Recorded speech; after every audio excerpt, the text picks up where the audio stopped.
Hi everyone, my name is Christopher and today me along with my teammates Danesh, Varshini and Nandana are going to talk about the Indus Valley Report by Bloom Venture. The Indus Valley Report is basically an economic survey of the population of India that talks about the various consumer levels existing within the country. There are 4 levels as per the Indus Valley Report. These are the lower middle class level, the middle class level, upper middle class level and the top 1% rich population of the country. Now, I'm moving on to Varshini to talk about the lower middle class people of India. Are you ready to play?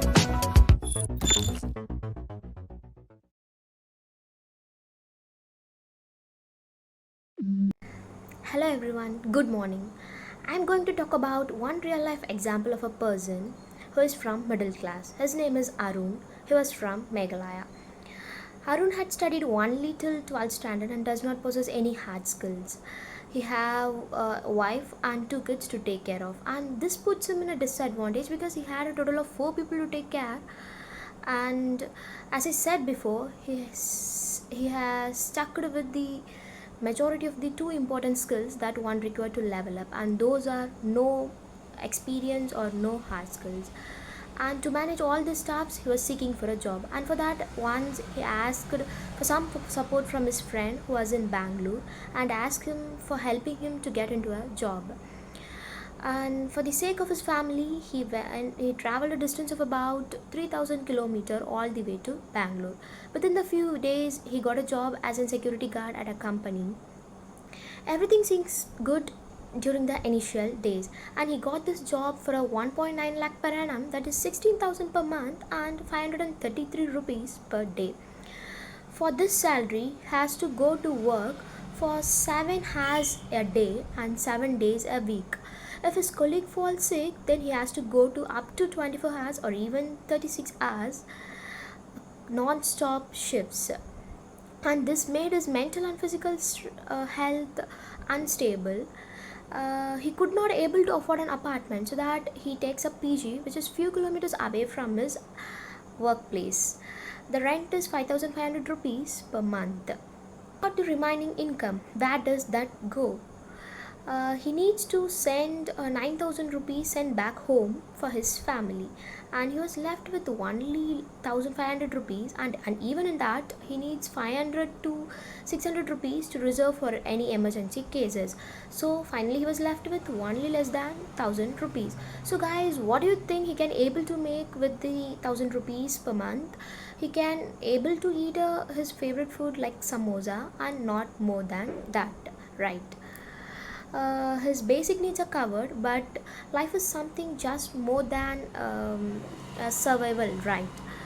What about savings? What about entertainment? At these levels, these are considered as a luxuries. Wait a minute. What if he falls sick? He has no answer for that. Only one health calamity can wipe him out. If in case any health emergencies arises, then he have to borrow money from his friends or his known people. By this way, he come and join the 62% of the Indian population who are trapped in cycles of debt. For instance, Arun represents the majority of 90% of the Indian population who are receiving income 25,000 per month, even less than 25,000 per month. Apart from this, Arun has some goals in his life to achieve. His primary goal is to start a clothing business in his native after came back to his native. And what do you think? Do he can able to make it with only 9,000? I mean 16,000 per month, and with savings of 500 rupees, less than 500 rupees. Unfortunately, can't able to make it. At this point, you may have some doubt, what if Arun really develops some skills so that he can level up? Well, let us assume that Arun is pretty much ready to develop his skills, but where does he get the time? He has no time. He was actually tired from the 24 hours non-stop shifts, and at the end of the day, he needs all he want to do is have a good and peaceful sleep. And what he can able to do in the remaining time is like he has some day-to-day activities to do, like take a shower, talking to his family and eating, etc. And this is the reality of the most of the people that we are seeing in our society. This makes me think that there is no such thing as wealth in these levels, and he was playing with just a survival mode 24 hours. This is the harsh reality of the middle class people or the 11 people or whatever we call. Most of the people stuck here and cannot make it up to the next level. This is the truth.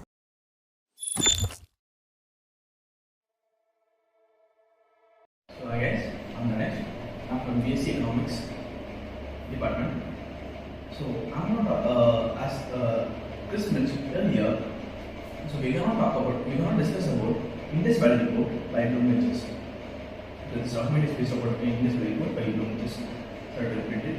So as first we said earlier, people like around 60% people who aren't earning above 2.5 lakh.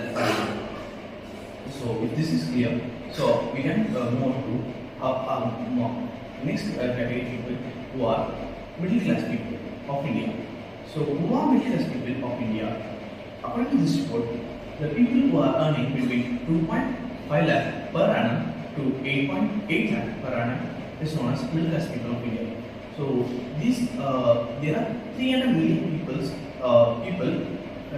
in this category, and there are 70 million households from this category. So these people pay 10% of the total income earned by them to the as income tax. So now, and also these guys are the first skilled workers from their families, and majority of the earners are from tier 1 cities who leave their homes from their hometown and stay and work in tier 1 cities. And also, these guys are the target consumers of the essential products and services such as fridge, washing machine, and services such as Zepto, Zomato, and Swiggy, and other online services which are focused on day-to-day ease of making life day-to-day. So these guys have the advantages of upskilling if they work hard, which the previous level of people doesn't have. And these guys also contribute 20% of these guys also contribute 20% of the total income tax collected by Government of India.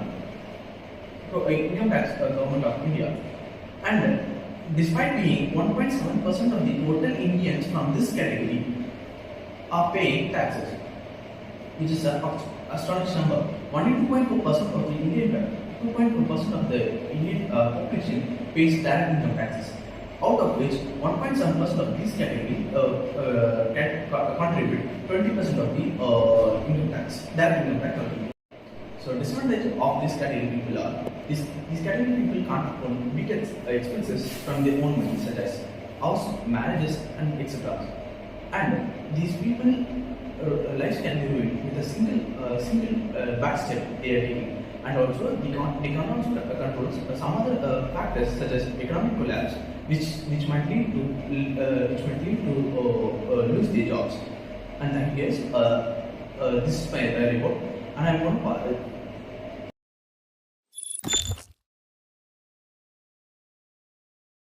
Jumping on to the third level, we are going to discuss about the upper middle class, a social group made up of the highest status members of the middle class, a household income ranging from approximately 15 lakh to 50 lakh per annum or higher than that. So under this category, we are going to discuss about Abhishek, an AI engineer working in a tech company who earns 24 lakh per annum, that is on a monthly basis 2 lakh. He is included in the top 3% of earners in India, and he belongs to the affluent class who can take flights and are responsible for the bulk transactions happening on the consumer apps, and they pay taxes. Now we are going to discuss about Abhishek expenditure in detail. So starting off with housing, he lives in a fancy house with two of his friends that cost him around 1.68 lakh per annum, that is on a monthly basis 56k. That only cost him 28% of his income, and that's not a big deal for him. Now, moving on to groceries and food, as his income changed, he also has his lifestyle also has changed. So he is more into organic food and luxury items. So for that, he spends around 10,000 a month. That costs him 5% of his income. Now for cooking, he has a personalized cook that costs him 15,000 a month, but when it is split among his friends, it only costs him 5,000. Now for transportation, he can get a car or a bike for transportation. So that's through a vehicle loan. And even if we are considering the fuel expenses, it still be economical for him. Now, leading such a lifestyle, he is now into gym. So he enrolls himself into gym, and for that he spends 15,000 a year. That is 1,250 a month. Now, on a weekdays or on a working day, he might have to hang out or have a relaxed time. So for that, he goes to cafes or restaurants, and for that it costs him 6,000 a month. And he might also travel to destinations which he like. For that, it costs 30,000, but it's not fixed because he is a permanent working staff. And he is also into finance, and for that he has kept aside 13,000. And even if he goes through mental breakdowns or trauma, he can get therapies that only the 7% of Indians are able to access. After all this expenditure, he still has 1.21 lakh with him as savings. That is 10x more than what Neeraj had. So in this situation, even if he loses his job and he is not able to find a job in his in next 6 months, he will still be able to lead a comfortable life. And this is a stage where half of the Indians would die to be in. It is considered to be a privilege. So being in this stage is playing a game like playing a game in a God mode. Level 4.